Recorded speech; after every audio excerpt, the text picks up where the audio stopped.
বন্ধুরা, এই গরমে মুখরোচক অথচ হেলদি কিছু খেতে ইচ্ছে করছে, তাহলে এরকম অসংখ্য লেয়ারযুক্ত এরকম নরম তুলতুলে পরোটা কিন্তু বাড়িতে বানিয়ে নিয়ে নেওয়া যাবে। ওয়েলকাম বন্ধুরা, আমি পূর্ণিমা মণ্ডল আবারও চলে আসলাম একটা নতুন ভিডিও নিয়ে। পুরানো বন্ধুদের অনেক অনেক ভালোবাসা জানাই এবং আমার নতুন বন্ধুদের স্বাগত জানাই। দেখুন বন্ধুরা, কি সুন্দর হয়েছে আর কত নরম সফট। বন্ধুরা, তাহলে চলুন আমি পরোটা করব অসংখ্য লেয়ারযুক্ত এবং কম তেলে। কিভাবে করছি দেখুন। এখানে আমি 1 বাটি ময়দা নিয়ে নিয়েছি। এটা আপনারা আটাতেও করতে পারেন বা আটা ময়দা সমান ভাগে ভাগ করে নিয়েও করতে পারেন। 1 বাটি ময়দা নিয়েছি, তার সাথে হাফ চামচ চিনি নিলাম আর নিচ্ছি লবণ, খুব সামান্য পরিমাণে একটু লবণ। আমি এখানে ময়ান দেওয়ার জন্য কোনো রকম তেল ইউজ করব না। আগেই বলেছি বন্ধুরা যে আমি খুব কম তেল ইউজ করব। এবারে আমি ময়দাটা মেখে নেব। উষ্ণ গরম জল দিয়ে ময়দাটাকে মাখছি। উষ্ণ গরম জল দিয়ে মাখলে ময়দাটা খুব সফটনেস আসবে এবং অল্প অল্প জল দিয়ে মাখতে হবে, একেবারে বেশি জল ঢেলে দেবেন না। সকালবেলা বা বিকেলবেলা তাড়াহুড়োর মাথায় আপনারা এইভাবে কিন্তু খুব তাড়াতাড়ি করে নিতে পারবেন। এবং কি বলুন তো, এই যে লেয়ারযুক্ত হয়, দেখতেও খুব ভালো লাগে এবং খেতেও খুব সুস্বাদু হয়। বন্ধুরা, আমি ময়দাটা মেখে নিয়েছি। দেখুন, ময়দাটা মেখে নিয়ে আমি উপর থেকে একটু তেল ছড়িয়ে দিয়ে আমি মেখে 5 মিনিট রেস্টে রেখে দিয়েছিলাম। এই থালা দিয়ে ঢেকে রেখে দিয়েছিলাম। এবারে 5 মিনিট পরে ফিরে আসলাম। এসে আবারও একটু ভালোভাবে মেখে নিতে হবে। যত ভালোভাবে মাখবেন ময়দাটা, তত কিন্তু আপনার পরোটা আরও সফট হবে। এইবার আমি এখান থেকে লেচি কেটে নেব। আর লেচিগুলো একটু বড় বড় করবেন না, লেচিগুলো একটু ছোট ছোট করবেন, কারণ ভিতরটা ভালো হয় না। মোটা থাকলে ভিতরটা হতে অসুবিধা হয়, কাঁচা কাঁচা ভাব থাকবে। তাই একটু ছোট ছোট লেচি করলে সেটা কিন্তু ভালো হবে। আমি সবগুলো লেচি করে নিয়ে নিলাম এবং সবকটাই আমি একটু হাতের সাহায্যে সুন্দর একটা শেপ দিয়ে নেব, ঠেসে ঠেসে। এত সুন্দর সফট হয়েছে। ময়দা মাখার ওপরে কিন্তু সফটনেসটা আসে। আর এই যে 5 মিনিট আপনি রেস্টে দিয়ে দিলাম একটু তেল মেখে, সবগুলো লেচি আমি দলা করে নিয়ে নিলাম। এবারে আমি একটু ময়দার সাহায্যে বেলবো। একটু ময়দা ছিটিয়ে নিলাম, নিয়ে আমি এবারে বেলবো।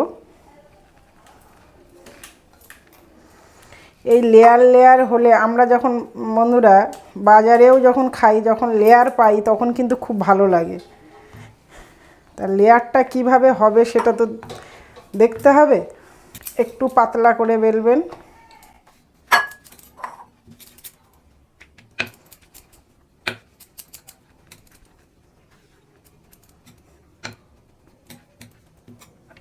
এবারে আমি উপর থেকে একটু ঘি বা সাদা তেল, আপনারা সাদা তেলও দিতে পারেন, আমি একটু ঘি দিচ্ছি অল্প করে। দিয়ে এটাকে ভালো করে আঙুলের সাহায্যে সুন্দর করে সব দিকেই মাখিয়ে দেব। দিয়ে এর উপর দিয়ে আমি অল্প ময়দা ছিটিয়ে দেব। আর এটাই কিন্তু আপনার লেয়ার করতে সাহায্য করবে। এইবার আমি এদিক দিয়ে ভাঁজ করে তুলে দেব, আবার এদিক দিয়ে একটা ভাঁজ করে তুলে দেব। এবার আর একবার আমি অল্প করে এখানে ঘি দিয়ে দিলাম, দিয়ে এটাও আমি ভালো করে মাখিয়ে দিলাম। দিয়ে আবারও একটু ময়দা ছিটিয়ে দিলাম, অল্প সামান্য একটু ময়দা। এইগুলো এত সুন্দর লেয়ারটা আসে না, সুন্দর একটা লেয়ার আসে। এই যে চাট ভাঁজ হলো, সুন্দর একটা চারটে ভাঁজ হয়ে গেল। এইবার এটাকে আবার অল্প ময়দার সাহায্যে ঠিক 4 কোনা সাইজের আমি বেলে নেব।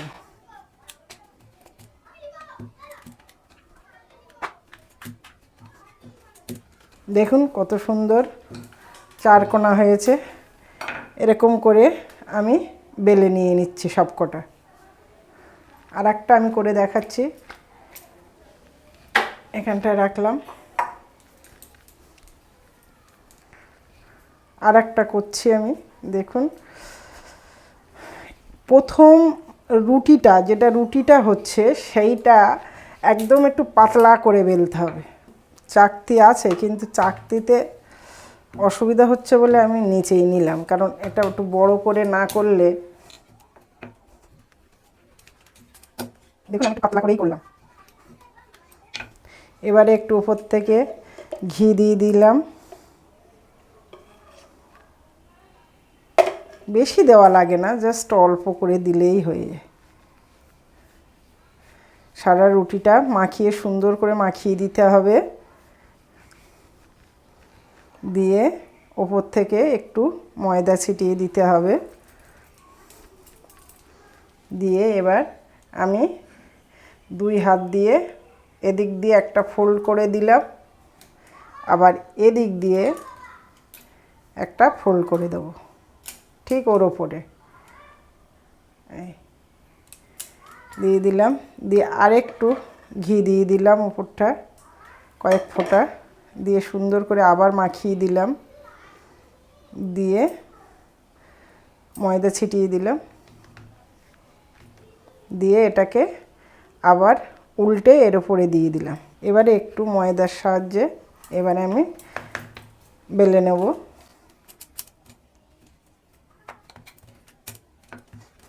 চৌকো আকারের পরোটাগুলো কিন্তু দেখতেও সুন্দর হয়,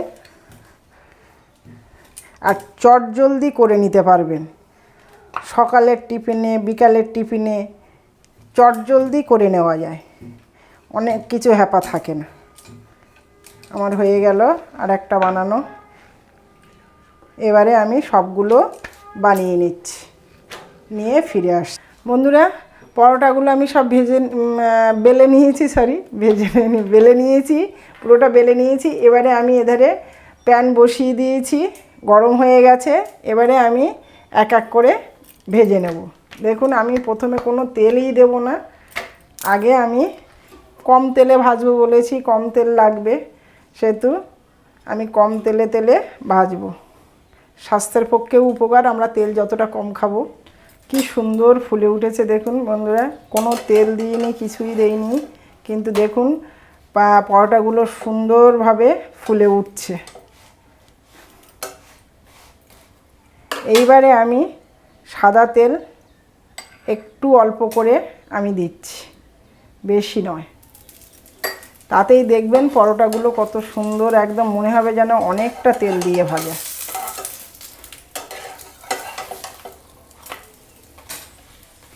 তেলটা জাস্ট দেওয়া এই কারণে, এই বাদামি কালারের ভাজাটা তাড়াতাড়ি করে হয়ে যাবে।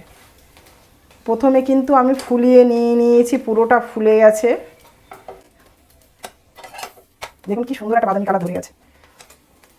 এরকম চেপে চেপে চেপে চেপে যাতে ভেতরটা কাঁচা না থাকে।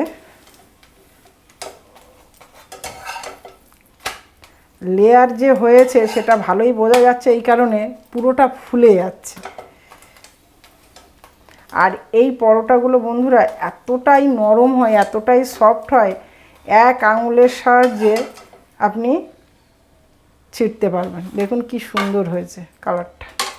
হাফ চামচেরও কম তেল দিয়েছি, তাই বন্ধুরা দেখুন তেল গড়িয়ে চলে যাচ্ছে, কিন্তু সারা পরোটার গায়ে দেখুন কেমন চপচপে হয়ে দেখা যাচ্ছে একদম পুরো। তাহলে কতটা কম তেল দেখুন। আমি ময়ামও দেইনি তেল দিয়ে, শুধুমাত্র একটু সামান্য সামান্য ঘি দিয়েছি, লেয়ারের জায়গায় একটু সামান্য সামান্য ঘি দিয়েছি। আর এখন দেখুন এখন কতটাই কম তেলে ভাজছি, তাহলে আমাদের স্বাস্থ্যের পক্ষে দেখুন এরকম হেলদি খাবার তো অবশ্যই দরকার। আর কত তাড়াতাড়ি ভাজা হয়ে যাচ্ছে দেখুন। একটা পরোটা ভাজতে খুবই কম সময় লাগছে বন্ধুরা, খুবই কম সময়। এত চটজলদি হয়ে যায়। বাড়িতে অবশ্যই বন্ধুরা ট্রাই করবেন। আমরা সবাই বাড়িতে কিন্তু পরোটা খাই, কিন্তু এরকম করে খাই কি না, অনেকেই খান অবশ্যই, কিন্তু বন্ধুরা যারা এখনও পর্যন্ত করে খাননি এভাবে, তারা অবশ্যই বাড়িতে ট্রাই করবেন বন্ধুরা, এবং কমেন্টে আমাকে জানাবেন। ভালো লাগলে বন্ধুরা অবশ্যই লাইক করবেন, কমেন্ট করবেন এবং আমার চ্যানেলটিকে সাবস্ক্রাইব করবেন, আর পাশে থাকা বেল আইকনটিকে প্রেস করে দেবেন। তাহলে আমি যখনই কোনো নতুন ভিডিও ছাড়বো অবশ্যই আপনার কাছে সবার আগে পৌঁছে যাবে। দেখুন বন্ধুরা কতটা ফ্লফি হচ্ছে, দেখুন একদম ফুলে সেই রুটির মতো বল বল হয়ে যাচ্ছে একদম। আমার ছেলের তো ভীষণ পছন্দের রোহনের। ও তেল একদমই কম খায়, একদম তেলে ভাজা জিনিস পছন্দ করে না, কিন্তু মায়ের হাতের এই পরোটা যখন হয় তখন ওর খুবই ভালো লাগে। ও সব সময় এটাই বায়না করে, মা আমাকে এরকম পরোটা ভেজে দাও কম তেলে। দেখুন বন্ধুরা আমার পরোটা কিন্তু এটাই লাস্ট হচ্ছে। কী হারে ফুলে উঠছে, দারুণ সুন্দরভাবে ফুলে উঠছে। আর দেখুন আমি তেলটা কতটুকু নিচ্ছি সেটা একটু দেখিয়ে দিই। একদম অল্প সামান্য হাফ চামচেরও কম তেল নিচ্ছি। তাতেই দেখুন আগে পরোটাটা কিন্তু ভেজে নিতে হবে, আগে পরোটাটা ফুলিয়ে নিতে হবে, নিয়ে তারপরে লাস্টে একটু বেশ তোলার আগে সামান্য একটু হাফ চামচ তেল দিলেই একদম ফ্লপি একদম বাদামি কালারের ভাজা হয়ে যাবে। কি সুন্দর, খুব কম সময় লাগবে। আর লেয়ারটা কেন বোঝা যাচ্ছে এই জন্যই বলছি, ফুলছে এই কারণে, লেয়ারটা ভালো হয়েছে বলেই কিন্তু ফুলছে। আমার কিন্তু সব পরোটাগুলো ভাজা হয়ে গেল, কমপ্লিট।